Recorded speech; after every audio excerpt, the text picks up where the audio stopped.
Hello friends, आपका Z solve paper में स्वागत करते हैं। दोस्तों, आज हम ज्योग्राफी के एक नए टॉपिक के साथ मौजूद हैं जो आपके एग्ज़ाम के लिए बेनिफिशियल होगा। और ये ज्योग्राफी के इम्पॉर्टेंट टॉपिक्स में एक इम्पॉर्टेंट टॉपिक है जो ज्योग्राफी के विशेष क्षेत्र के बारे में दिया गया है। तो आज हम सब ज्योग्राफी के विशेष क्षेत्र के संबंधित जितने भी क्वेश्चन हैं वो सब देखेंगे और उसको आत्मसात करेंगे और उसको प्रैक्टिस करेंगे, रिवाइज करेंगे। तो जैसा कि आप सब लोग स्क्रीन पर देख रहे हैं कि क्वेश्चन नंबर 1, भूगोल का जनक किसे कहा जाता है? तो भूगोल के जनक को इरेस्टोस्थनीज के नाम से जानते हैं। प्रसिद्ध यूनानी भूगोलवेत्ता इरेस्टोस्थनीज ने भूगोल को एक अलग अध्ययन शास्त्र के रूप में स्थापित किया, इसलिए इरेस्टोस्थनीज को भूगोल का जनक कहा जाता है। इनकी प्रसिद्ध पुस्तक ज्योग्राफिया है और जिसमें गणितीय भूगोल का वर्णन किया गया है। क्वेश्चन नंबर 2, वह भूगोल का पिता कहा जाता है क्योंकि उन्होंने सर्वप्रथम ज्योग्राफिया शब्द का प्रयोग किया। तो इसका आंसर भी इरेस्टोस्थनीज ही है। क्वेश्चन नंबर 3, भूगोल शब्द का प्रयोग सर्वप्रथम किसने किया था? तो इससे रिलेटेड वो क्वेश्चन वही आया बार बार कि भूगोल शब्द का प्रयोग सर्वप्रथम यूनानी विद्वान इरेस्टोस्थनीज ने 3वीं शताब्दी ईसा पूर्व में किया था। वस्तुतः इरेस्टोस्थनीज ने भूगोल को धरातल के एक विशिष्ट विज्ञान के रूप में मान्यता दी। इसके साथ हेरोडोटस तथा स्ट्रैबो और टालमी ने भूगोल को एक सुनिश्चित स्वरूप प्रदान किया। क्वेश्चन नंबर 4, सर्वप्रथम भूगोल शब्द का प्रयोग किसने किया? है ना, तो इससे रिलेटेड क्वेश्चन इरेस्टोस्थनीज ही हैं। क्वेश्चन नंबर 5, भूगोल में क्षेत्रीय विभिन्नता की संकल्पना का जनक माना जाता है रटजिल को, मार्थे को, हैटनर को और इरेस्टोस्थनीज को। तो इसका आंसर होगा हैटनर को। यहाँ पर आप व्याख्या दे सकते हैं कि धरातल पर मानव एवं प्राकृतिक दृश्य वस्तुओं अथवा घटनाओं में क्षेत्रीय विभेदीकरण और विशिष्टीकरण का अध्ययन हार्टशॉर्न की रचना तथा नेचर ऑफ ज्योग्राफी में इंगित विचार है। यह विचार हार्टशॉर्न ने हैटनर से प्रेरित होकर दिए थे।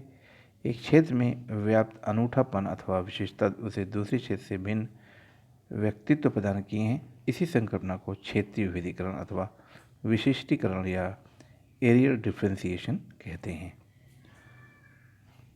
क्वेश्चन नंबर नेक्स्ट, क्षेत्रीय विभेदन की अवधारणा को निम्नलिखित भी कहा जाता है।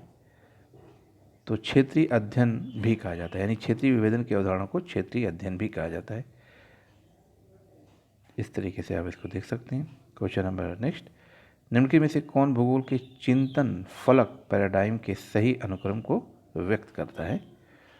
तो इसका आंसर होगा भूतल, भूदृश्य, भूविन्यास, भूतंत्र। यानी कि भूगोल के चिंतन फलन यानी पैराडाइम का तात्पर्य है कि समय के साथ बदलाव। यह विषय वर्णनात्मक और क्षेत्र विवरण अवस्था से होकर परिमाणात्मक या मूलभूत द्वंद्वात्मक भौतिकवादी अवस्था तक आ पहुंचा है। इस प्रकार पृथ्वी के अध्ययन के बारे में लगातार बदलाव आ रहा है। तो इस तरीके से इसका आंसर होगा भूतल, भूदृश्य, भूविन्यास और भूतंत्र, है ना। क्वेश्चन नंबर 8, निम्नलिखित में से कौन भूगोल का प्रमुख चिंतन फलक यानी पैराडाइम कभी नहीं था? तो इसकी व्याख्या देख लेते हैं।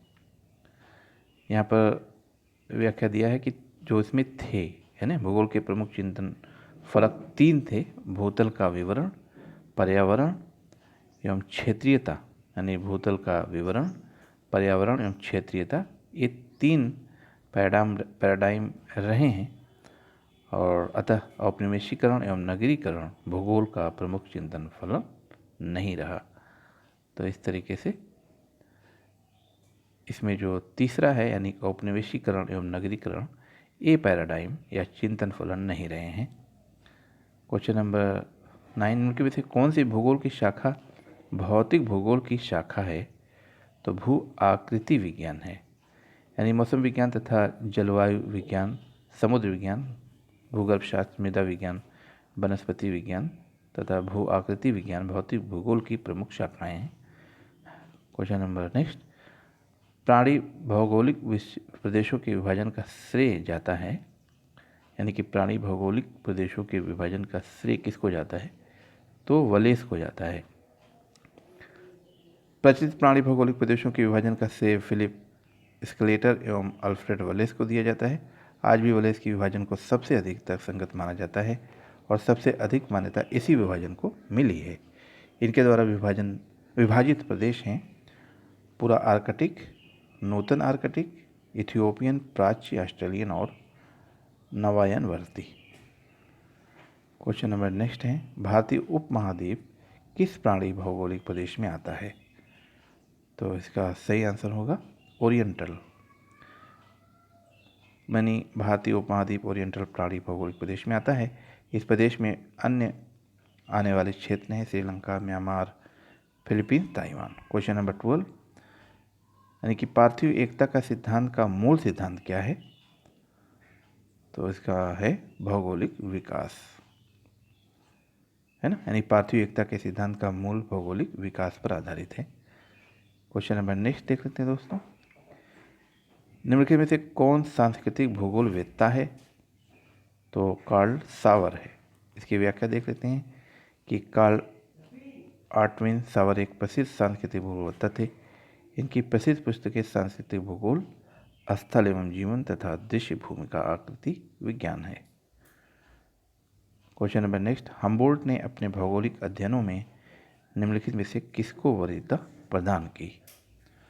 तो इसका आंसर होगा क्रमबद्ध भूगोल। यानी कि हम्बोल्ट ने अपने भौगोलिक अध्ययनों में क्रमबद्ध भूगोल को वरीयता प्रदान की। हम्बोल्ट ने अपने अध्ययन के लिए आनुभविक विधि, क्रमबद्ध विधि, तुलनात्मक विधि एवं कार्टोग्राफिकल विधि का प्रयोग किया था।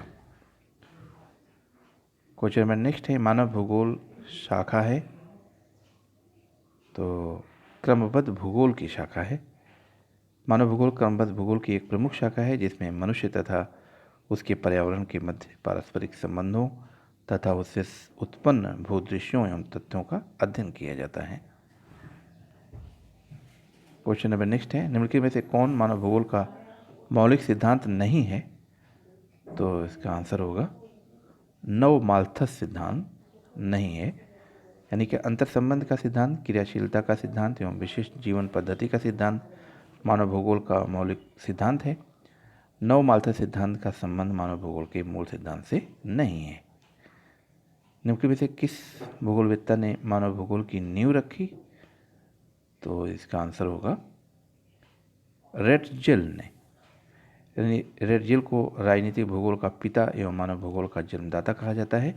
इसकी दो रचनाएं एंथ्रोपोजियोग्राफी एवं राजनीतिक भूगोल काफ़ी प्रसिद्ध है। क्वेश्चन नंबर नेक्स्ट, निम्नलिखित में से कौन मानव भूगोल का जन्मदाता कहलाता है?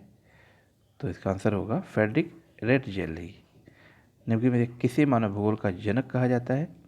तो रेटजेल ही है। इसे क्वेश्चन आता है, अलग अलग तरीके से पूछा जाता है। क्वेश्चन नंबर नेक्स्ट है, विडाल डी ला ब्लाश को किस नाम से जाना जाता है? विडाल डी ला ब्लाश को किस नाम से जाना जाता है? तो उसको मानव भूगोल के संस्थापक में जाना जाता है। यानी कि विडाल डी ब्लाश को फ्रांस में मानव भूगोल के संस्थापक के नाम से जाना जाता है। और विडाल डी ला ब्लाश की पुस्तक है ह्यूमन ज्योग्राफी, है ना। इसको आप देख सकते हैं। फ्रांस में मानव भूगोल की नींव डाली तो विडाल डी ला ब्लाश ही हैं। और ये आप इसको देख सकते हैं। नेक्स्ट क्वेश्चन है, फ्रांस में आधुनिक भूगोल के विकास का श्रेय किसको दिया जाता है? तो वही हैं विडाल डी ला ब्लाश ही हैं। यानी कि फ्रांस में आधुनिक भूगोल के विकास का श्रेय विडाल डी ला ब्लाश को ही दिया जाता है, जो सही अर्थों में मानव भूगोल के संस्थापक थे। विडाल के प्रयासों के परिणामस्वरूप वर्ष 1921 तक फ्रांस में भूगोल के 16 विभाग कार्यरत थे और सभी 16 विश्वविद्यालयों में विडाल के शिष्य ही अध्यक्ष पद पर नियुक्त थे। तो दोस्तों, इस तरीके से मैं एक इम्पॉर्टेंट बुक से इसको कॉपी करके आपको बताया, जो आपके रिवीजन में काफ़ी मदद करेगा, आपके ज्ञान में वृद्धि करेगा।